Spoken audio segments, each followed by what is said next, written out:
Elisha को देखते हैं जो एक अननोन जगह पर थी। एलिशा सोचती है कि मैं कहाँ पर हूँ, मैं अभी तो टेम्पल के अंदर थी, फ्लेम्स मुझे खा जाएंगी, मुझे भागना होगा, लेकिन ये मेरे ऊपर से हट क्यों नहीं रही। वही सीन देखते हैं कि जब इलियन एलिशा को शिप से बचाने के लिए आया था और एलिशा वहां से इलियन के पास कूद गई थी। फिर नेक्स्ट सीन देखते हैं एक कैरेज में सामान रखा था। ऑरिन कहती है क्या लेडी एलिशा का बस इतना सामान है? नेड कहता है हाँ वो काफी जल्दी में थी इसलिए मैं उनका थोड़ा ही सामान पैक कर पाया। ऑरिन कहती है कि मुझे लगता है कि कुछ दिनों के लिए काफी रहेगा, लेकिन तभी वहां पर एलिशा भागते हुए आती है और कहती है तुम तो मेरी उम्मीद से काफी जल्दी आ गई। ऑरिन इमोशनल हो जाती है और कहती है माई लेडी काफी समय बाद मिले, आप तो कॉन्टिनेंट में काफी जल्दी चली गई थी, आपने मुझे कुछ बताया भी नहीं था। पता है मुझे आपकी बहुत ज्यादा फिक्र हो रही थी, आपके साथ क्या हुआ था? वैसे आपकी एंगेजमेंट ग्रैंड ड्यूक के साथ हो गई है ना? एलिशा कहती है खैर ये बहुत लंबी कहानी है। ऑरिन कहती है इसका मतलब आपने क्राउन प्रिंस के मैरिज प्रपोजल को ठुकरा दिया। एलिशा कहती है क्या क्राउन प्रिंस का मैरिज प्रपोजल, तुम्हारा मतलब क्या है? ऑरिन कहती है क्या आपने नहीं सुना, आपके जाने के बाद पैलेस में एक लेटर आया था, उनकी इच्छा थी कि वो क्राउन प्रिंसेस के तौर पर आपको कैंडिडेट बना रहे हैं। इस वजह से पूरा घर बहुत ज्यादा परेशान हो गया था। अजीब लगा क्योंकि क्राउन प्रिंसेस के कैंडिडेट के तौर पर चुना जाना तो बहुत फक्र की बात होती है। लेटर का जवाब देने में हिज ग्रेस ने बहुत वक्त लगाया, उन्हें हाल ही में मुझे इसका जवाब लेटर में लिख कर दिया और कहा कि मैं इसे पैलेस में डिलीवर कर दूं, लेकिन आपने ग्रैंड ड्यूक के स्टेट में रुकने का फैसला किया है, इसीलिए मुझे लगता है कि आपके फादर ने ऐसा किया क्योंकि वो सब कुछ पहले से जानते हैं। वो इस दिन का इंतजार कर रहे हैं कि आप दोनों इतना प्यार करते हैं तो जल्दी आप दोनों की शादी हो जाएगी। साम्राज्य में सबकी दिलों की धड़कनें बढ़ चुकी हैं, अब हमें क्या करना चाहिए? तो मेरे लिए फक्र की बात है कि मैं इस तरह के लव ट्रायंगल को देख पा रही हूँ। ईशा सोचती है कि रिजेक्शन लेटर भेज दिया गया है, उनको पता चल गया होगा कि मैं मरी नहीं हूँ और मुझे यकीन है सोनाच को भी पता चल गया होगा कि मैं अभी तक जिंदा हूँ। फिर नेक्स्ट सीन में सोनाच को देखते हैं, उसके सामने एम्परर एम्प्रेस घुटनों पर थे। सोनाच कहता है क्या एलिशा ने क्राउन प्रिंसेस कैंडिडेट होने से मना कर दिया? फिर वो उस लेटर को खोलता है जो एलिशा के फादर ने भेजा था, जिसमें लिखा हुआ था कि हम पूरे घर की तरफ से माफी चाहते हैं, हम इस मैरिज प्रपोजल को एक्सेप्ट नहीं कर सकते, मैं तहे दिल से ये विनती करता हूँ कि इस शाही फरमान को वापस ले लिया जाए। सोनाच उस पेपर को मोड़ डालता है, बड़बड़ाते हुए कहता है अच्छा तो वो आखिरकार बच निकली। एम्प्रेस कहती हैं तो साबिल के साथ क्या होने वाला है? लगा था कि डिवाइन लाइन में कहा गया है कि लेडी एलिशा ही को क्राउन प्रिंसेस बनना है, अगर ये गॉड की इच्छा है तो हमें इसे शाही फरमान द्वारा जारी करना होगा। सोनाच कहता है कि बस बहुत हो गया, तुम्हारी हिम्मत कैसे हुई गॉड के सर्वेंट को उल्टा जवाब देने की? मैं अभी भी अपनी हैसियत का पता नहीं चला है, इस तरह से बड़बड़ाना बंद करो और मेरे ऑर्डर्स को फॉलो करो। वो उसके हाथ पर पैर रखता है और कहता है कि मेरे सवाल का जवाब दो। ब्रेस कहती है कि प्लीज मुझे माफ कर दीजिए, मैं दिल से माफी चाहती हूँ। सोनाच कहता है कि जब तक तुम्हें दोबारा बुलाया नहीं जाए इंतजार करो, नया डिवाइन ऑर्डर आएगा तो मैं फिर से वापस आऊंगा। कहने के बाद सोनाच वहाँ से चला जाता है। एम्परर एम्प्रेस से कहते हैं क्या आप ठीक है एम्प्रेस? अभी के अभी डॉक्टर को बुला लेना चाहिए, लेकिन तभी एम्प्रेस एम्परर का हाथ झटक देती हैं और कहती हैं कि ये कुछ भी नहीं है, मैं अपना ख्याल खुद रख लूंगी। एम्परर सैड हो जाते हैं क्योंकि उन्हें समझ आ रहा था कि एम्प्रेस ऐसा क्यों कर रही है। वो कहते हैं ठीक है, मैं डॉक्टर को तुम्हारे कमरे में भेज देता हूँ, अब मैं यहाँ से चलता हूँ। मुझे उम्मीद है कि हमारी बातचीत के बारे में तुम और सोचोगी। उनके जाने के बाद एम्प्रेस सोचती हैं कि कितना बेशरम आदमी है, ने जो कुछ मुझे बताया है इसके बाद ये इतना शांत कैसे रह सकता है। फिर वही सीन देखते हैं जब एम्परर ने एम्प्रेस को बताया था कि मैं एक ऑर्डर नहीं हूँ। एम्प्रेस कहती है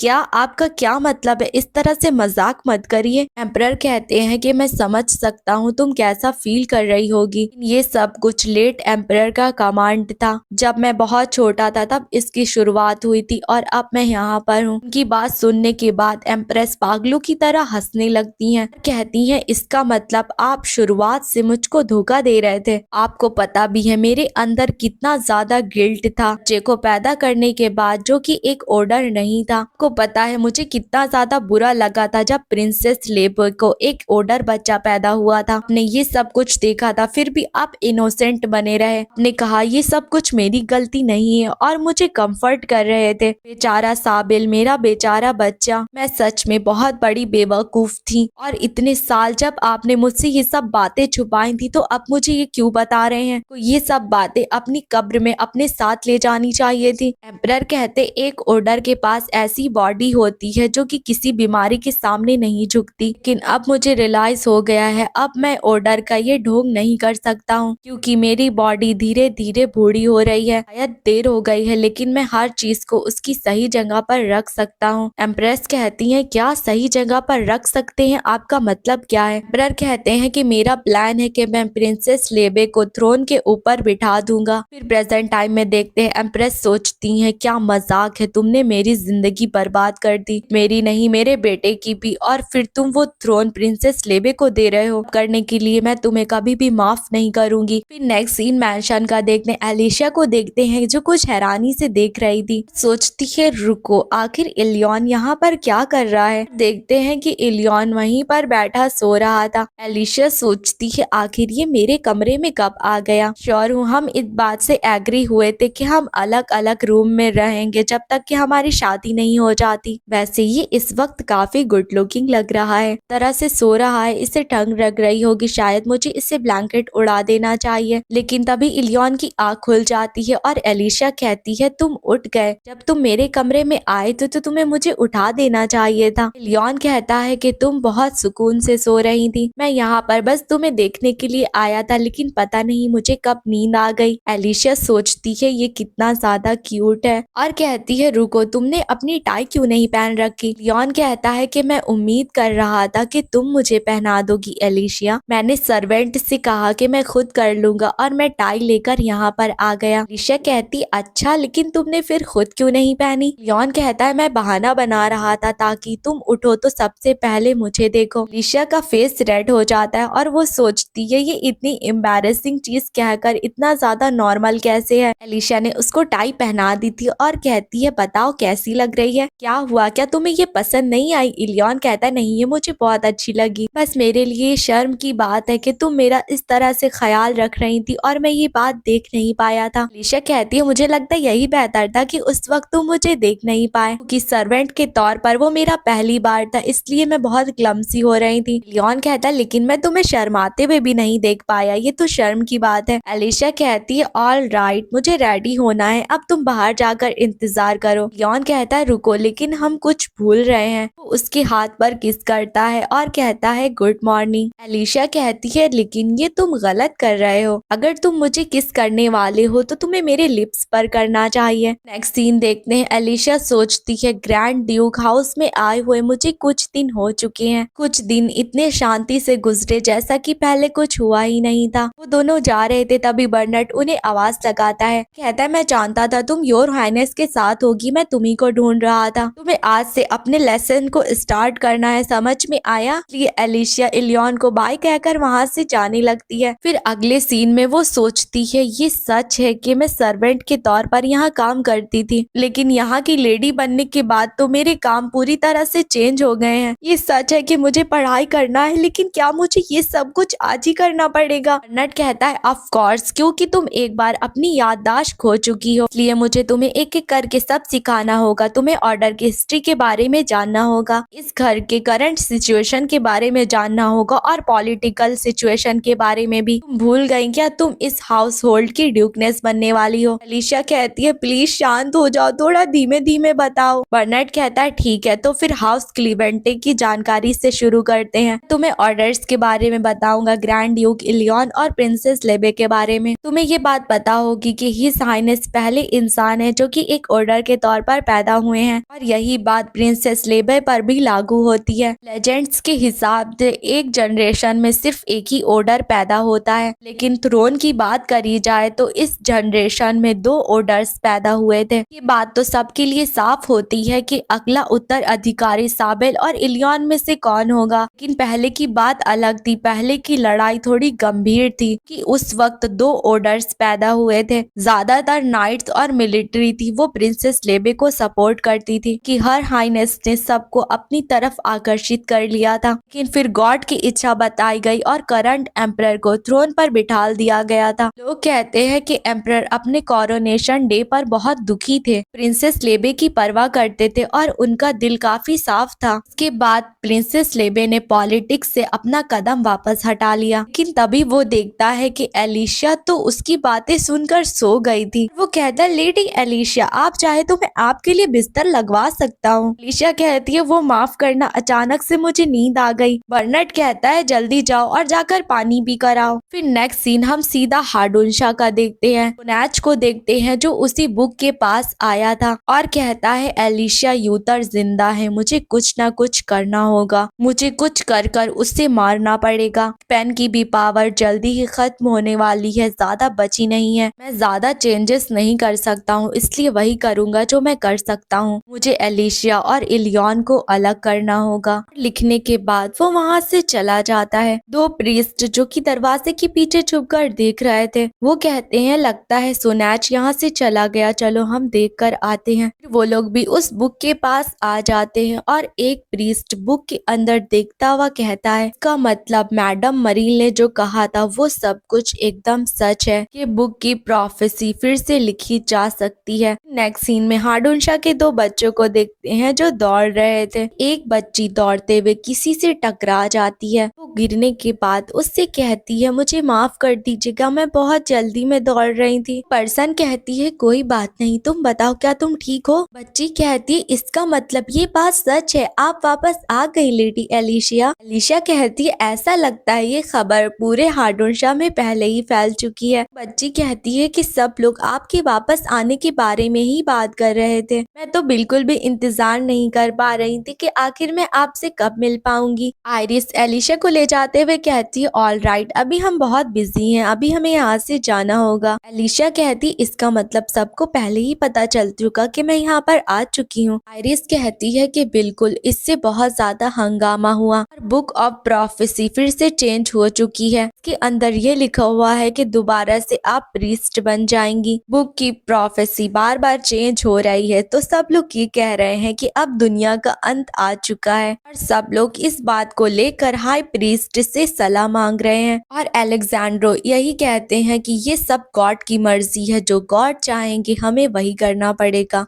कहती है, वैसे बहुत सारे प्रीस्ट चौंक गए थे कि आप वापस आ चुकी हैं, मुझे यकीन है कि वो सब के सब आपको देखने के लिए बहुत एक्साइटेड होंगे। जब प्रीस्ट कहता है कि इसका मतलब ये सच है कि आप प्रीस्ट के तौर पर अच्छे के लिए वापस आई हैं। एलिशिया कहती है, वेल, मैं पूरी पक्की तरह से तो नहीं बता सकती। यहाँ एलिशिया के आने से पहले का सीन देखते हैं। सेस लेबे एलिशिया से कहती, एलिशिया, तुम हाडुनशा वापस जाने के बारे में क्या सोचती हो? इलियन कहता है कि माँ, आखिर आप ये क्या कह रही हैं? सेस लेबे कहती है कि मुझे तुम्हारी माँ की तरफ से एक लेटर आया है जिसके अंदर ये लिखा हुआ है कि बुक ऑफ प्रोफेसी प्लान के हिसाब से फिर से बदल दी गई है, उसी के हिसाब से एलिशिया को हाडुनशा वापस जाना होगा। इलियन कहता है, लेकिन मुझे लगा था कि यहाँ पर एलिशिया का रुकना ज्यादा सेफ है, क्या होगा अगर वहीं आसपास उसके साथ कुछ हो गया तो? सेस लेबे कहती है कि मरील ने अपने कुछ जासूस हाडुनशा में रखे हुए हैं, ऑफ प्रोफेसी फिर से चेंज हो चुकी है, तो ये बेवकूफी होगी अगर उसके खिलाफ जाने की कोशिश करी जाए। तो तुम्हारी फिक्र को समझ सकती हूँ, लेकिन अभी के लिए बेहतर रहेगा कि अपने प्लान को बनाने से पहले हम सारे रूल्स को फॉलो करें। लियोन कहता है, लेकिन फिर भी मुझे लगता है हमें कोई और रास्ता ढूंढना चाहिए। लेकिन तभी एलिशिया कहती है, ठीक है, मैं हाडुनशा वापस जा रही हूँ। लियोन हैरान होता है और कहता है, एलिशिया, ये तुम क्या कह रही हो? एलिशिया कहती है कि मुझे ये करना ही होगा इलियन, और वो प्रिंसेस लेबे से कहती है कि आखिर मुझे हाडुनशा में क्या करना है। प्रिंसेस लेबे कहती हैं, वो दरअसल देखते हैं कि दोनों लोग रूम से बाहर आ गए थे। एलिशिया कहती है कि मुझे जल्दी करनी चाहिए और जल्दी से हाडुनशा वापस चले जाना चाहिए। जॉन कहता है कि एलिशिया, क्या तुम सच में वहाँ पर जाना चाहती हो? जानता हूँ तुम्हें यहाँ पर रुके बहुत वक्त हो गया है, लेकिन हाडुनशा में मैं तुम्हें प्रोटेक्ट नहीं कर पाऊंगा। मुझे इस बात की बहुत ज्यादा फिक्र हो रही है कि मेरे वहाँ पर ना होने से अगर तुम्हारे साथ कुछ हो गया तो। अगर तुम नहीं जाना चाहती हो तो मैं अपनी माँ को और तुम्हारी माँ को मना सकता हूँ। एलिशिया कहती, इलियन, तुम्हें मेरी फिक्र हो रही है, इसके लिए मैं बहुत शुक्रगुजार हूँ, लेकिन मैं अपनी पूरी जिंदगी तुम पर डिपेंड होकर नहीं बिता सकती हूँ। मेरी किस्मत है, इसलिए मुझे ही अपनी पूरी कोशिश करनी होगी, ज्यादा वक्त नहीं लगेगा और मैं तुम्हें लेटर भेजती रहूंगी। उम्मीद है कि तुम मेरी चॉइस को सपोर्ट करोगे। लेकिन एलिशा के जाने से इलियॉन बहुत सैड लग रहा था। फिर प्रेजेंट में ये याद कर कर एलिशा सोचती है वो काफी डिसअपॉइंट था, लेकिन अब मैं ऐसी चीजों से बिल्कुल भी फंसने वाली नहीं हूँ। फिर एलिशा अपने रूम में आ गई थी और सोचने लगती है मैं काफी समय बाद इस रूम में वापस आई हूँ, यहाँ पर तो कुछ भी नहीं बदला, क्या ये तब से खाली था? कभी नहीं सोचा था कि मैं यहाँ पर वापस आऊंगी। मैं छोटी थी तो मैं इसी छोटे से कमरे में खेला करती थी, मैं पूरे दिन लिखा करती थी क्योंकि प्रे करने के बाद यहाँ पर करने के लिए कुछ भी नहीं था। मुझे लगता है वो डायरी अभी भी यहाँ पर होगी। ये थोड़ा सा एम्बैरेसिंग है क्योंकि उसमें जो सपने लिखे हुए हैं वो मेरी चाइल्डहुड के हैं। लिखा था एलियॉन एलिशा को पसंद करता था और उससे शादी करना चाहता था। फिर उन्होंने अपनी पहली किस करी। एलिशा बुक बंद करते हुए सोचती है सच में मैं बहुत नॉटी किड थी, मैं किसी को भी इस डायरी को तो बिल्कुल नहीं देखने दे सकती। लेकिन तभी आयरिस दरवाजा खटखटा कर कहती है लेडी एलिशा क्या मैं अंदर आ सकती हूँ? फिर वो दरवाजा खोलकर कहती है कि हाई प्रीस्ट आपसे मिलना चाहते हैं। फिर देखते हैं एलिशा चर्च में आ गई थी और अलेक्जेंड्रो को ग्रीट करती है, पूछती है हाई प्रीस्ट क्या आप मुझसे मिलना चाहते थे? अलेक्जेंड्रो कहते हैं तुम्हें तो पता ही है कि पहले तुम्हें यहाँ से निकाल दिया गया था। एलिशा कहती है कि अब मेरी यादें वापस आ चुकी हैं। अलेक्जेंड्रो कहते हैं कि ये सच हो सकता है, तुम्हारा यहाँ पर जबरदस्ती घुस आना क्या सचमुच ठीक है? एलिशा सोचती है अगर मैं चाहती हूँ कि मेरा प्लान एकदम सही चले मुझे अपना जवाब सोच समझ कर देना होगा। और एलिशा कहती है मुझे लगा था कि ये तय हो गया है कि मैं वापस आऊंगी, क्या इसमें कोई प्रॉब्लम है? अलेक्जेंड्रो कहते हैं कि हाँ बहुत सारी प्रॉब्लम है, पूरे एम्पायर में सब लोग प्रीस्टेस एलिशा को जानते हैं। मुझे यकीन है कि तुमने कैपिटल में फैली हुई अफवाहों को सुना होगा। तुमने समाज में कदम तब रखा जब तुम्हें यहाँ से निकाल दिया गया। ये भी अफवाहें फैली हुई हैं कि ग्रैंड ड्यूक क्लेवेंटेस तुमसे शादी का हाथ मांग रहे हैं। फिर तुमने आखिर हार्डोनशा में कदम वापस कैसे रखा? तुमने प्रीस्ट होने के नाते सारे रूल्स को तोड़ दिया है। मैंने शुरू में सारे प्रीस्ट को हंगामा करने से रोक दिया, लेकिन मैं तुम्हें हार्डोनशा में रुकने की इजाजत नहीं दे सकता एलिशा। कुछ दिनों बाद इस बारे में एक मीटिंग बिठाई जाएगी। एलिशा कहती है कि सब कुछ वैसे ही होता है जैसा कि पहले से तय है। सब लोग यहाँ पर गॉड के सर्वेंट्स हैं जो कि बुक ऑफ प्रोफेसी को फॉलो कर रहे हैं। सब कुछ भाग्य द्वारा तय किया गया है और यही सिद्धांत है और दुनिया का यही तरीका है। क्या आपने मुझे ये सब कुछ नहीं सिखाया था? ऐसा लग रहा है कि आप बुक ऑफ प्रोफेसी का खुद ही इनकार कर रहे हैं। टेम्पल का केयर टेकर होने के नाते बुक ऑफ प्रोफेसी को मना नहीं कर सकते हैं। आपका मतलब है कि हम उस किस्मत को अनदेखा कर दे सिर्फ इसलिए क्योंकि मैंने इस जगह के रूल्स को तोड़ा है? आखिर एक high priest book of prophecy को कैसे मना कर सकते हैं? यहाँ पर अपनी किस्मत को एक्सेप्ट करने के लिए आई हूँ। एक हाई प्रीस्ट होने के नाते आप भी किस्मत को खुद नहीं बदल सकते। यहाँ पर सब कुछ 5 देवताओं की मर्जी से होगा और मैं यही उम्मीद करती हूँ कि आप उन देवताओं की बात को सुनेंगे। फिर वो टेम्पल से बाहर आ जाती है और आयरिस उससे कहती है आखिर हाई प्रीस्ट ने आपसे क्या कहा? वो काफी सीरियस लग रहे थे।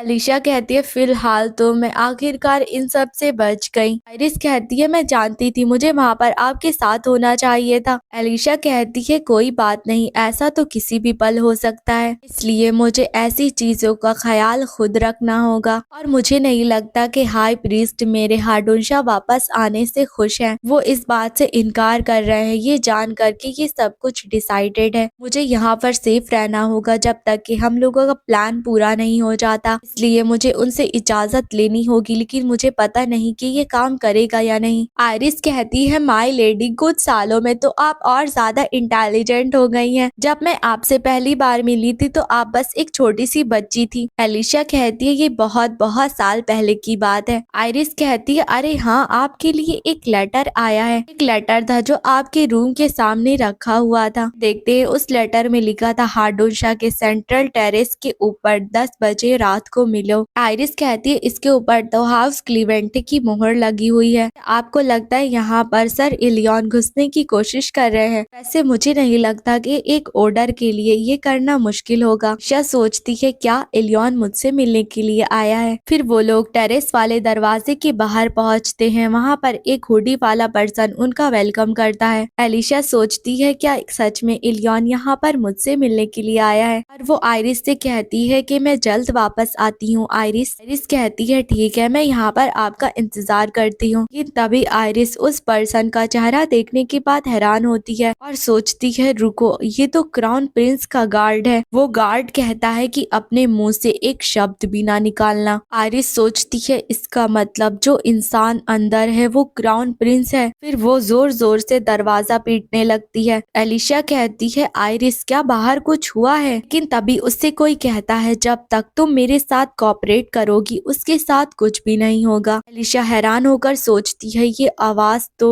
वहाँ पर साबिल खड़ा हुआ था जो कहता है लॉन्ग टाइम नो सी एलिशिया, 5 देवताओं का आशीर्वाद आपके साथ बना रहे। इसी तरह से कहते हैं, क्यों सही कहा ना? एलिशा कहती है साबिल आखिरकार तुम यहाँ पर कैसे आए? साबिल कहता है कि हाउ रूड, आखिर तुम्हारे मैनर्स को क्या हो गया? ऐसा लगता है कि तुम और इलियन काफी करीब आ चुके हो, क्योंकि जब तुमने हाउस क्लीवेंटे की मोहर उस पर देखी तो तुम यहाँ पर भागी चली आई। क्या इसी वजह से तुमने क्राउन प्रिंसेस बनने के लिए मना कर दिया? एलिशा कहती है आखिरकार मैं उस क्राउन प्रिंसेस की पोजीशन को क्यों लूं, जबकि तुम जैसा गधा एक क्राउन प्रिंस है। साबिल कहता है कि तुम्हें अपनी जबान पर लगाम देनी चाहिए, तुम्हें यहाँ पर बचाने के लिए कोई भी नहीं आएगा, और जितना तुम मुझे प्रवोक करोगी उतना ही तुम्हारे लिए मुश्किल है, इसलिए चुपचाप जैसा मैं कहता हूँ वैसा करो। और ये कहकर वो उसे किस करने जा रहा था, लेकिन तभी एलिशा उसके सर पर अपना सर मारकर उसे दूर कर देती है। साबिल कहता है तुम खुद के लिए मुश्किलें और ज्यादा बढ़ा रही हो, लेकिन तभी एलिशा दीवार के ऊपर जाकर बैठ जाती है और साबिल कहता है आखिर तुम ये क्या कर रही हो, क्या तुम्हें मरने का शौक चढ़ा है? एलिशा कहती है पिछली बार की तरह तुम्हारे हाथ को मुझे छूने से बेहतर है कि मैं यहाँ से गिर जाऊं। लेकिन साबिल तुम मुझसे इतने ज्यादा ऑब्सेस्ड हो कि तुम मेरा पीछा करते करते यहाँ तक आ गए। मैं जानती हूँ कि तुम मुझे मरने नहीं दोगे जब तक कि तुम मुझे हासिल नहीं कर लेते। साबिल कहता है कि मैंने कहा अभी वहाँ से नीचे उतरो एलिशिया, क्या तुम्हें मेरी बात सुनाई नहीं दी? मैंने कहा वहाँ से नीचे उतरो एलिशिया। एलिशा कहती है तो तुम्हें फर्क पड़ रहा है कहीं मेरी बॉडी को कुछ ना हो जाए, भले ही तुम्हें मेरी जरा सी भी फिक्र ना हो। तुमने मुझे ऐसा जहर खाने पर मजबूर करा जिसे मैं खाकर बेहोश हो गई। साबिल कहता है तुम्हें इस बात से खुश होना चाहिए कि मैं तुम्हारी खूबसूरती की तारीफ करता हूँ। एलिशा कहती है अगर तुम मुझे मरते हुए देखना चाहते हो तो एक कदम इधर और मत बढ़ाना। और वो अपने मन में कहती है एलिशा डरना मत, तुम्हें अपनी किस्मत बदलनी होगी। फिर वो साबिल से कहती है कि भले ही मुझे मरना क्यों ना पड़े लेकिन मैं तुम्हारे साथ खड़ी नहीं होंगी। साबिल कहता है जरा इस बारे में ध्यान से सोचो एलिशा, तुम्हें लगता है मैं तुमसे गिव अप कर दूंगा अगर तुम ऐसा कुछ कहोगी? मुझे फर्क नहीं पड़ता, अगर तुम मुझसे दूर भागने के लिए अपनी जिंदगी खतरे में डालो तो तुम्हारी किस्मत में बस मेरा बनना लिखा हुआ है, इसलिए तुम कोई और रास्ता नहीं चुन सकती हो। ये सुनकर एलिशा सोचती है किस्मत की ऐसी की तैसी। फिर वो साबिल से कहती है कि तुम्हें लगता है मैं सीरियस नहीं हूँ, मैं तुमसे आखिरी बार कह रही हूँ, मेरी आंखों के सामने से इसी वक्त दफा हो जाओ। साबिल कहता है कि ठीक है मैं समझ गया। फिर वो वहाँ से जाने लगता है। आयरिस अंदर आकर कहती है माय लेडी क्या आप ठीक हैं? साबिल जाने से पहले कहता है अभी के लिए गुड बाय एलिशा, लेकिन हम दोबारा जरूर मिलेंगे। फिर दोनों जा रहे थे। आयरिस कहती है कि आपको यकीन है कि आप डॉक्टर को नहीं दिखाना चाहती? एलिशा कहती है हाँ मैं बिल्कुल ठीक हूँ, मुझे बस आराम की जरूरत है। आयरिस कहती मुझे माफ कर दीजिएगा, लेटर आपको देने से पहले मुझे उसकी जाँच करनी चाहिए थी। आपके साथ जो कुछ भी हुआ है वो मेरी वजह से हुआ है। एलिशा कहती है कि तुम भी खतरे में थी इसलिए खुद पर इल्जाम मत लगाओ, वैसे भी क्राउन प्रिंस मुझे किसी न किसी तरह से तो ढूंढ ही लेता। शुक्र की बात है इस बार कुछ नहीं हुआ, आगे से हम और केयरफुल रहेंगे। मैं हाई प्रिस्ट से कहूंगी कि टेम्पल की आसपास की सिक्योरिटी वो और बढ़ा दे। तुम जाकर आराम कर लो, मैं भी आराम करने जा रही हूँ। फिर एलिशा रूम में आती है और सोचती है कि मैं मरने के बहुत करीब थी। क्या क्राउन प्रिंस मेरी किस्मत की वजह से मुझसे इतना ज्यादा ऑब्सेस्ड है? अभी वो अपने पीछे देखकर बहुत ज्यादा डर जाती है, लेकिन वहाँ पर तो इलियन था जो कहता है तुम वापस आ गई एलिशा। लेकिन एलिशा इतना ज्यादा डर गई थी कि नीचे बैठ जाती है। इलियन कहता है मुझे माफ कर देना, क्या मैंने तुम्हें डरा दिया? मेरा तुम्हें डराने का इरादा नहीं था, मैं अगली बार तुम्हें बता दूंगा आने से पहले। तभी एलिशा उसे गले लगा लेती है और कहती है कि आने के लिए शुक्रिया इलियन, मुझे बहुत डर लग रहा था लेकिन मुझे इस बात की खुशी है कि तुम यहाँ पर हो। इलियन कहता कहता है सब ठीक है एलिशा, मैं तुम्हारे साथ हूँ। थोड़ी देर बाद देखते हैं एलिशा कहती है कि तुम यहाँ पर कैसे आए, ये मत कहना कि तुम बस ऐसे ही मुझसे मिलने के लिए आए हो। इलियॉन कहता है मैं ये कहूँगा तो ये झूठ तो नहीं होगा। एलिशा कहती है क्या तुम सीरियस हो? इलियॉन कहता है लेकिन मैं यहाँ पर प्लान की वजह से भी आया हूँ। तुम्हारे जाने के बाद मुझसे भी कहा गया कि मुझे हाडुनशा आना है, तुम्हें बाकी डिटेल्स के बारे में जल्दी ही पता चल जाएगा। हालांकि मैं यहाँ पर थोड़ा जल्दी आ गया। क्या एलिशा आज रात तुम मुझे अपने साथ रहने दोगी? मैं शांत रहूंगा और तुम्हें बिल्कुल भी डिस्टर्ब नहीं करूंगा। फिर एलिशा याद करती है लियोन ने कहा था कि मैं तुम्हारी पूरी तरह से मदद करना चाहता हूँ और वो लियोन से कहती ठीक है जैसी तुम्हारी मर्जी, तुम मेरे साथ रहो। फिर नेक्स्ट सीन देखते हैं वो लेटी थी और सोच रही थी मैं सो क्यों नहीं पा रही। वो अपने बगल में देखती है जब इलियॉन लेटा था और कहता है क्या हुआ, तुम सो क्यों नहीं रहे एलिशा? एलिशा सोचती है ये तो जाहिर सी बात है, ऐसी हालत में मैं कैसे सो सकती हूँ। फिर वो उठकर बैठ जाती है और कहती है कि अब जब मैं इस बारे में सोच रही हूँ तो तुम यहाँ पर नहीं सो सकते। हाडुनशा में एक लड़का लड़की का सेम बेड पर लेटना फॉरबिडन बात है और हमारी अभी तक शादी भी नहीं हुई है। इलियॉन कहता है लेकिन ये पहली बार नहीं है कि हम लोग सेम रूम में लेटे हुए हैं। एलिशा कहती है लेकिन ये पहली बार है कि हम लोग सेम बेड पर लेटे हैं। इलियॉन कहता है क्यों, क्या तुम्हें मेरे साथ लेटकर अच्छा नहीं लग रहा? एलिशा कहती है कि ऐसा नहीं है, अच्छा नहीं लग रहा, बस मैं मेंटली प्रिपेयर नहीं हूँ। और ये कहने के बाद वो शर्माना शुरू कर देती है। लियोन उसके कान के पास आकर कहता है ये मत कहना एलिशा कि तुम किसी और चीज की उम्मीद कर रही हो। एलिशा कहती है क्या मतलब कि उम्मीद, ऐसा कुछ भी नहीं है। इलियॉन कहता है कि मैं डिसअपॉइंट हो गया क्योंकि बहुत सारी चीजें हैं जो कि मैं तुम्हारे साथ करना चाहता हूँ। एलिशा कहती है कि किस तरह की चीजें? इलियॉन कहता है कि ऐसा कुछ जो कि पहले हमने कभी ना करा हो। तो कैसा रहेगा कि हम लोग प्रैक्टिस कर लें? एलिशा कहती है इलियॉन भले ही हम दोनों एक दूसरे से प्यार करते हैं और ये एक टेम्पल है और इसके बजाय मुझे नहीं पता था कि तुम इतने ज्यादा ओपन माइंडेड हो। इलियॉन उसे गले लगाकर कहता है मैं तो बस तुम्हें परेशान कर रहा था, मैंने तुमसे कहा था ना मैं ऐसा कुछ नहीं करूंगा जो कि तुम्हें अनकंफर्टेबल लगे। तुम नर्वस दिखकर बहुत प्यारी लग रही थी इसलिए मैं बस तुम्हें थोड़ा सा परेशान करना चाहता था। मैं इसी तरह अभी तुम्हारी बाहों में बस सो जाना चाहता हूँ, क्या ठीक रहेगा? और एलिशा सोचने लगती है इसकी दिल की धड़कन की आवाज कितना सुकून दे रही है। फिर अगली सुबह देखते हैं वो सो रही थी तो उसे पन्ने पलटने की आवाजें आ रही थी। वो उठकर बैठ जाती है तो इलियॉन एक बुक पढ़ रहा था। इलियॉन कहता है तुम इतनी गहरी नींद में सो रही थी इसलिए मैंने सोचा कि बुक पढ़ लूं। एलिशा सोचती है ये तो मेरी सपनों वाली नोटबुक है। इलियॉन कहता है इसमें लिखा हुआ है एलिशा ने एक दिन अपनी यादें खो दी। एलिशा कहती है प्लीज इलियॉन उसको पढ़ना बंद करो। लेकिन इलियॉन बुक पढ़े जा रहा था और एलिशा को बहुत शर्म आ रही थी। इलियॉन कहता है उसके बाद एलिशा और इलियॉन को प्यार हो गया, उन लोगों ने फर्स्ट किस करी। ये बताओ क्या तुमने ये खुद ड्रॉ करा है? एलिशा सोचती है मुझे इस बुक को जला देना चाहिए था, इसमें मेरी इमेजिनरी चीजें लिखी हुई है, मैं सोच क्या रही थी उस वक्त। लियोन कहता है कि इसमें वो चीजें लिखी हुई हैं जिनको तुम्हारी माँ ने तुम्हें करने से मना करा था। तुम्हें बचपन से नियमों का पालन करना पड़ता होगा, इस वजह से वहाँ से बच निकलने के लिए तुम्हें कुछ तो चाहिए था। एलिशा कहती है मैंने कभी इस बारे में सोचा नहीं, मुझे लगता है कि तुम ठीक हो। मैंने अपना ज्यादातर वक्त अकेला बिताया इसलिए मैं यहाँ पर लिखती रहती थी। मुझे लगता है मैं अपने अंदर का अकेलापन इसी तरह से निकालना चाहती थी। लियोन कहता है अगर ये सच में बुक के अंदर की दुनिया है तो मुझे लगता है कि ये वो नोटबुक है जिसमें असली कहानी लिखी हुई है। एलिशा कहती है क्या तुम मुझे परेशान कर रहे हो? लियोन कहता है तुमने मुझे पकड़ लिया, लेकिन मैं सीरियस हूँ, इसके अंदर जो लिखा हुआ है वो सब कुछ सच हो गया है। क्या तुम और नहीं लिखने वाली हो क्योंकि फर्स्ट किसी पर कहानी अंत हो गई? एलिशा कहती है सब मैं बचपन में लिखा करती थी इसलिए अब मुझे और कुछ नहीं लिखना। लियोन कहता है किसे पता अगर तुम्हारी इच्छा सच्ची है तो वो सच हो जाए। एलिशा कहती है ठीक है, अगर मुझे वक्त मिलेगा तो मैं और लिखूंगी, लेकिन तुम इस कहानी के हीरो हो इसलिए मैं चाहती हूँ तुम इसका टाइटल खुद चूज करो। लियोन कहता है ये सुनकर मुझे खुशी हुई, मैं कुछ ऐसा चूज करूंगा जो कि तुम्हें पसंद आए। फिर वो उसे किस करने जा रहा था तभी दरवाजे पर नॉक होने लगता है। वहाँ से आयरिस आती है और कहती है आप तो मेरी उम्मीद से जल्दी आ गए ग्रैंड ड्यूक। फिर वो लोग इलियॉन को ग्रीट करते हैं और आयरिस कहती है हमें कहीं और बात करनी चाहिए, मैं आपको प्लान समझा दूंगी कि ग्रैंड ड्यूक किस तरह से हमें असिस्ट करेंगे। जैसा कि हमारा प्लान था हमें बुक ऑफ प्रोफेसी को खत्म करना है। फिर वो लोग प्रेयर रूम में आते हैं जहाँ पर उन लोगों को कोई परेशान नहीं करेगा। आयरिस कहती मुझे उम्मीद है आपको यहाँ पर आने में कोई परेशानी नहीं हुई होगी। और आइरिस लियोन कहता है मैं ठीक हूँ, मुझे लगता है मेरी रेड आइज को छुपाना ही बेहतर रहेगा। आयरिस कहती है कि मैं देर में पहचान बताने के लिए माफी चाहती हूँ, मेरा नाम आयरिस है, जिस मुझे यहाँ पर तब लेकर आई थी जब मैं बहुत छोटी थी और अब मैं हाडुनशा में लेडी एलिशा को सर्व करती हूँ और ये वो प्रीस्ट है जिनको मैंने आपको लेने के लिए भेजा था। अब इंट्रोडक्शन पूरा हो गया, मुझे इजाजत दीजिए कि मैं प्लान को आगे बढ़ाऊं। और मुझे लगता है कि डचेस ने आपको पहले ही सब बता दिया होगा कि हम लोग जल्दी ही बुक ऑफ प्रोफेसी को खत्म करने वाले हैं। वो book of prophecy storage room में रखी है जहाँ पर जाने के लिए पासवर्ड चाहिए। तो हम चाहते हैं कि आप उस बुक ऑफ प्रोफेसी को स्टोरेज रूम से बाहर निकाल लें। वो मैजिक से बंद है, इसलिए कोई भी नॉर्मल इंसान उसे छू नहीं सकता, लेकिन एक ऑर्डर ही है जो कि ऐसा काम कर सकता है, क्योंकि ऑर्डर के ऊपर यहाँ की दुनिया की पावर काम नहीं करती। प्रीस्ट कहता है हम यकीन से नहीं कह सकते कि ये बात काम करेगी या नहीं। एलिशा कहती है इसका मतलब हम लोग फेल भी हो सकते हैं। आयरिस कहती है अगर ऐसा हुआ तो हम दूसरे प्लान के हिसाब से जाएंगे, लेकिन ग्रैंड ड्यूक इलियन ऐसे हैं जो कि इस दुनिया के खिलाफ लड़ सकते हैं। हम चाहते हैं आप अपनी पावर का इस्तेमाल कर बुक ऑफ प्रोफेसी को बाहर निकालें। कहती है अगर प्लान फेल हो गया और इलियन को चोट लग गई तो? इलियन कहता है मुझे बस बुक बाहर निकालनी है ना, ये इतना मुश्किल नहीं होगा। आयरिस कहती है तो फिर हम लोग तैयारी कर आज रात ही निकलते हैं, और जरूरी काम की वजह से आज हाई प्रीस्ट भी यहाँ पर नहीं है। इलियन कहता है ठीक है हम आज रात ही ये काम करेंगे। आयरिस कहती है तो फिर मैं चाहती हूँ कि अभी के लिए आप हार्डोनशा को अच्छे से देख लीजिए। फिर एलिशा उसे टेम्पल दिखाने लगती है कि कहाँ पर प्रेयर होती है, कहाँ पर वेडिंग सेरेमनी होती है, और वो जगह पे जहाँ पर प्रीस्ट रहा करते हैं, और दूसरी जगह पर खाने की जगह है। वैसे मुझे नहीं लगता कि वो तुम्हें ज्यादा पसंद आएगा। इलियन कहता है इस बात की फिक्र मत करो, बैटल फील्ड में ये सब इम्पोर्टेंट नहीं होता। और तभी एलिशा उस खाने के बारे में याद करने लगती है। फिर कहती है मुझे ज्यादा बोलना नहीं चाहिए थे, मुझे लगता है मुझे तुम्हारी कुछ ज्यादा ही फिक्र हो रही है। इलियन कहता है कि ज्यादा फिक्र मत करो, सब कुछ ठीक हो जाएगा। एलिशा कहती है क्या ही कर सकती हूँ, मुझे डर लग रहा है कहीं तुम्हें चोट ना लग जाए। इलियन कहता है तुम एक लौती हो जो कि एक ऑर्डर की फिक्र कर रही हो। एलिशा कहती है हाँ सही कहा, मुझे तुम पर भरोसा है। फिर नेक्स्ट सीन देखते हैं इलियन उस बुक के सामने खड़ा हुआ था और कहता है मैं जानता हूँ कि हम इस दुनिया में हैं, the book of flower of the blind beast. Iris कहता है कि ये प्रोफेसी वाली बुक है, सही इसे कोई छूता है तो वो मैजिक एक्टिवेट हो जाता है। लेकिन इलियन ने तो उस बुक को निकाल लिया था और वो कहता है ये तो काफी हल्की है। वो प्रीस्ट हैरान हो जाते हैं और कहते हैं कि ये बिल्कुल भी आसान काम नहीं था, काम हो गया इसलिए दोनों प्रीस्ट वहाँ से कैरेज तैयार करने के लिए जाने लगते हैं। इलियन कहता है क्या मैं इस बुक को पढ़ सकता हूँ? एलिशा कहती है तुम्हें यकीन है क्योंकि इसमें तुम्हारी कहानी लिखी हुई है। इलियन कहता है इसमें हमारी कहानी लिखी है इसलिए मैं पढ़ना चाहता हूँ। फिर वो उस बुक में इम्पोर्टेंट चीजें पढ़कर खत्म कर लेता है। प्रीस्ट भी दौड़कर आता है कि कैरेज तैयार हो गया है, लेकिन अचानक से हार्डोनशा में भूकंप आना शुरू हो जाता है। बाकी सब लोग जल्दी से वहाँ से भागना शुरू कर देते हैं। अचानक से एक बड़ा सा पत्थर एलिशा के ऊपर गिरने जा रहा था। नेक्स्ट सीन में एम्प्रेस को देखते हैं जो कि इलियन की मॉम से मिलने आई थी। इलियन की मॉम यानी कि प्रिंसेस कहती हैं मुझे लगता है कि मैंने एम्परर से मिलने की रिक्वेस्ट करी थी आज। प्रेस कहती है कि हिज मैजेस्टी की तबीयत ठीक नहीं है इसलिए उनके बदले में मैं मिलने के लिए आई हूँ। प्रिंसेस कहती है क्या उनकी तबीयत ठीक नहीं है, क्या उन्हें चोट लगी है? प्रेस कहती है आजकल वो बहुत काम कर रहे हैं इसलिए उनके सर में दर्द हो रहा था। प्रिंसेस सोचने लगती है एक ऑर्डर के सर में दर्द हो रहा है, ये तो पॉसिबल नहीं है। प्रेस कहती है आप इतनी दूर से मिलने के लिए आई हैं इसलिए प्लीज बैठ जाइए। प्रिंसेस कहती है कि आज मुझे एम्परर से मेरे बेटे की शादी के बारे में बात करनी थी। एम्प्रेस कहती हैं क्या ग्रैंड ड्यूक की शादी के बारे में, तो वो किससे शादी करना चाहता है? प्रिंसेस कहती हैं कि वो यूतर फैमिली की एलिशा यूतर है। एम्प्रेस कहती लेकिन मैंने सुना था एलिशा हार्डोनशा वापस चली गई एक प्रीस्ट बनने के लिए। प्रिंसेस कहती हैं लेकिन जैसे ही शादी का मामला हो जाएगा वो वापस आ जाएगी। ये ग्रैंड ड्यूक की शादी का मामला है इसलिए मुझे लगा इस बारे में हिज मैजेस्टी को पहले बताना जरूरी है। प्रेस कहती है ठीक है मैं इस खबर के बारे में एम्परर को बता दूंगी। प्रिंसेस कहती लेकिन उन्हें हुआ क्या है, क्योंकि ये हैरानी की बात है कि एक ऑर्डर बीमार पड़ गया, लेकिन अगर मैं एम्परर से बात करूंगी तो हार्डोनशा इस बीमारी का इलाज निकाल लेगा। एम्प्रेस कहती हैं कि आपको परेशान होने की जरूरत नहीं, क्योंकि अगर लोगों को ये बात पता चली तो पीठ पीछे सब बात करने लगेंगे, और वैसे भी उनकी कंडीशन इतनी बुरी नहीं है कि सबको पता चले। प्रिंसेस सोचती हैं कि इन्होंने जवाब देने से इनकार कर दिया और ये पूरे वक्त घबराई हुई लग रही हैं। इसमें ऐसा बर्ताव करने की जरूरत नहीं है कि ये इतनी डर रही हैं। तभी एक मेड एम्प्रेस के कान में आकर कुछ बताती है और एम्प्रेस कहती हैं क्या कहा, हार्डोनशा डिस्ट्रॉय हो गया। दूसरी तरफ हार्डोनशा को देखते हैं जो पूरा तबाह हो गया था और बहुत सारे प्रीस्ट को चोट लगी थी। एलिशा को भी चोट लगी थी। इलियन उसके पास बैठा था। तभी एलिशा उठकर कहती है फिक्र मत करो मैं बिल्कुल ठीक हूँ। इलियन कहता है तुम मेरे साथ थी उसके बावजूद तुम्हें चोट लग गई। एलिशा कहती है कि उन लोगों ने कहा है कि मेरी हड्डियां नहीं टूटी हैं, मैं ठीक हो जाऊंगी, और तुम्हारे बारे में क्या, क्या तुम तुम ठीक हो? इलियॉन कहता है मेरी चोट हील हो गई है, लेकिन तुम्हारे साथ ऐसा नहीं है, मुझे और सावधान रहना चाहिए था, ये सब कुछ उस बुक की वजह से हुआ। एलिशा कहती है अरे खुद पर इल्जाम लगाना बंद करो, इसके अलावा बहुत सारे प्रीस्ट काम से गए थे इसलिए ज्यादातर को चोट नहीं आई है। फिर वो याद करती है कि एक पत्थर के नीचे उसका पैर आ गया था, फिर इलियॉन उसे लेकर वहाँ से भाग गया था, लेकिन बुक पीछे ही छूट गई थी। एलिशा कहती है हमें वो बुक पीछे नहीं छोड़नी चाहिए, तब हमें क्या करना चाहिए? इलियॉन कहता है हम कोई और प्लान बना लेंगे, अभी तुम बेहतर होने पर ध्यान दो। तभी वहाँ पर आयरिस आती है और बताती है कि हाडुंशा का प्रेयर रूम और स्टोरेज रूम दोनों तबाह हो गया, बहुत सारे प्रीस्ट इंजर्ड हुए हैं और जो नहीं हुए हैं वो उनका ख्याल रख रहे हैं। ऐसे ही हाई प्रीस्ट को ये बात पता चली, वो तुरंत वापस आ गए। मुझे नहीं पता हाडुंशा क्यों खत्म हुआ, लेकिन लगता है कि ये एक ट्रैप था। एलिशा कहती है तुम्हारा ये कहने का मतलब है कि ये सब सोनाश ने करा है? आयरिस कहती है सही कहा, मैं बुक को ढूंढने के लिए गई थी लेकिन वहाँ पर मुझे बुक नहीं मिली, और इसके अलावा हाई प्रीस्ट आपको ढूंढ रहे हैं और मुझे नहीं लगता कि उन्हें हमारे प्लान के बारे में पता है। तभी वहाँ पर हाई प्रीस्ट आकर कहते हैं क्या नहीं पता है? उन्हें देखकर एलिशा और आयरिस दोनों हैरान हो जाते हैं। हाई प्रीस्ट कहते हैं आप यहाँ पर क्या कर रहे हैं ग्रैंड ड्यूक? मुझे नहीं लगता कि आप हाडुंशा की डिस्ट्रक्शन को सुनकर तुरंत यहाँ पर आए होंगे। क्या ये बात सच है कि आप सीक्रेटली कल रात को यहाँ पर आए थे, वो भी मेरी बिना इजाजत के? एलिशा कुछ कहने जा रही थी। हाई प्रीस्ट कहते हैं इसकी जरूरत नहीं, मैं ये बात जानता हूँ तुम गॉड की बात मानकर दोबारा प्रीस्ट बनी हो, लेकिन कम से कम तुम्हें हाडुंशा के रूल्स को फॉलो करना चाहिए। एलिशा जैसे ही तुम ठीक हो जाना, मैं चाहता हूँ कि तुम हाडुंशा छोड़कर चली जाओ, मैं तुम्हारे कोई और बहाने नहीं सुनना चाहता। मैं उम्मीद करता हूँ मुझे तुम्हारे ऊपर शक करने की और वजह ना मिले। फिर नेक्स्ट सीन में प्रिंसेस को देखते हैं, वो कहती हैं इसीलिए तुम लोग बुक को नहीं ला पाए, मुझे इस बारे में मरील को बताना चाहिए, तुम लोग जाकर आराम कर लो। और एलिशा तुम्हारे लिए लेटर आए हैं, वो रोज यहाँ पर आकर ये लेटर देकर जाती है। एलिशा सोचती है क्या, लेकिन मुझे लेटर किसने भेजे होंगे? प्रिंसेस कहती हैं कि ये लेटर लेडी करीना के हैं, इससे मुझे कहानी पता है, तब से मैं ये रखी हुई हूँ, लेकिन अगर ये इम्पोर्टेंट नहीं है तो तुम इसे इग्नोर कर सकती हो, अभी तुम्हें आराम करने पर ध्यान देना चाहिए, हमें नहीं पता कि बुक ऑफ प्रोफेसी कहाँ पर है। एलिशा कहती है मैं जानती हूँ कि वो कहाँ पर है, लेडी करीना कुछ तो जानती है। नेक्स्ट सीन देखते हैं, एलिशा के सामने करीना बैठी थी। एलिशा कहती है क्या लेटर में जो लिखा था वो सब कुछ सच है करीना? क्या ये बात सच है कि सोनाच ने तुम्हारी जान बचाई थी? करीना कहती है कि हाँ ये बात बिल्कुल सच है। एलिशा कहती है तो साबिल को जब तुम्हारी प्रेगनेंसी के बारे में पता चला तो उसने तुम्हें मारने की कोशिश करी, जब तुम भाग रही थी तब सोनाच ने तुम्हें बचा लिया था। करीना कहती है कि वो तुम्हारे और मेरे बारे में कुछ जानता है, उसने कहा कि मेरे साथ जो कुछ हुआ है उसके लिए तुम जिम्मेदार हो। उसने मुझसे ये भी कहा कि मुझे तुमसे बदला ले लेना चाहिए। उसने मुझे एक ऐसी किताब दिखाई जिसका नाम बुक ऑफ प्रोफेसी था। उसने कहा कि मैं प्रोटैगनिस्ट हूँ और तुमने मेरी जगह लेने की कोशिश करी। उसने मुझे बहुत सारी चीजें बताई जिस वजह से मैं तुमसे नफरत करने लगूं। एलिशा कहती तुम्हें नहीं लगता इस बात में थोड़ी सच्चाई है जो कि सोनाच ने तुमसे कहा था? करीना कहती है कि ये बात सच है कि मैं तुम्हें ज्यादा पसंद नहीं करती, लेकिन मैं किसी ऐसे इंसान पर भी भरोसा नहीं कर सकती जो कहीं से भी आ गया और तुमसे छुटकारा पाने के लिए कह रहा है। अगर वो बुक रियल भी है तब भी मैं वैसे नहीं जीना चाहती जैसे उसमें लिखा हुआ है। मैं इन सब से बहुत तंग आ चुकी हूँ कि क्राउन प्रिंस मुझे कंट्रोल करे, और मैं ग्रैंड ड्यूक के भी पीछे नहीं जाना चाहती जो कि मेरी तरफ देखता तक नहीं। अपनी जिंदगी अपनी मर्जी से जीना चाहती हूँ। ये बात सच है, क्राउन प्रिंस की वजह से मैं घर वापस नहीं जा सकती, क्योंकि अगर मैंने ऐसा करा तो मुझे जबरदस्ती उसके पास भेज दिया जाएगा। मैंने तुम्हें लेटर भेजे थे इस उम्मीद के साथ कि काश तुम मेरी मदद करो। तभी एलिशा उसका हाथ पकड़ लेती है और कहती है मैं तुम्हारी मदद जरूर करूंगी करीना, मुझे ये सब कुछ बताने के लिए शुक्रिया। हमें वैसे जीने की जरूरत नहीं जैसे किस्मत में लिखा है, इसलिए चलो हमारी किस्मत हम साथ मिलकर बदलते हैं। फिर नेक्स्ट सीन देखते हैं, बटलर करीना को कमरे में लेकर आता है जो कि एलिशा ने उसके लिए तैयार करवाया था। करीना सोचती है किस्मत को साथ में बदलना, क्या ये पॉसिबल है? मेरी जिंदगी तबाह हो चुकी है, क्या अब कुछ बदल सकता है? तभी उसकी अंदर की आवाज उससे कहने लगती है कि ये सब कुछ बकवास है, ये सब कुछ एलिशा की वजह से है कि तुम्हारी जिंदगी तबाह हो गई। अभी करीना बड़बड़ाने लगती है मुझे एलिशा से छुटकारा पाना होगा। नेक्स्ट सीन देखते हैं, इलियॉन कहता है तुम्हारे पैर कैसे हैं? एलिशा कहती है मैं बिल्कुल ठीक हूँ। वैसे लेडी करीना जड़ी बूटियों के बारे में बहुत जानती है, इसलिए मैं सोच रही हूँ कि इस बारे में मैं उससे मदद मांगू। सच कहूँ तो वो मेरी सोच से काफी अलग है। मुझे लगा था कि उसका मुझसे नफरत करना नेचुरल है, लेकिन उसने कहा कि वो बुक के हिसाब से जीना नहीं चाहती, और उसका ये सब कुछ कहना मुझे बहुत पसंद आया। इलियॉन सोचता है सोनाच ने बुक पाने के लिए हाडुंशा को दबा कर दिया, उसके बाद करीना को सब कुछ दिखाकर उसके बाद जाने दिया। क्या जो कुछ कुछ करीना ने एलिशा से कहा है वो सब कुछ सच होगा। एलिशा कहती है मैं उस पर भरोसा करने से पहले तुम्हें ये सब कुछ बताना चाहती थी। माफ करना, तुम्हारी बिना इजाजत के मैंने चीजें कॉम्प्लिकेटेड कर दी।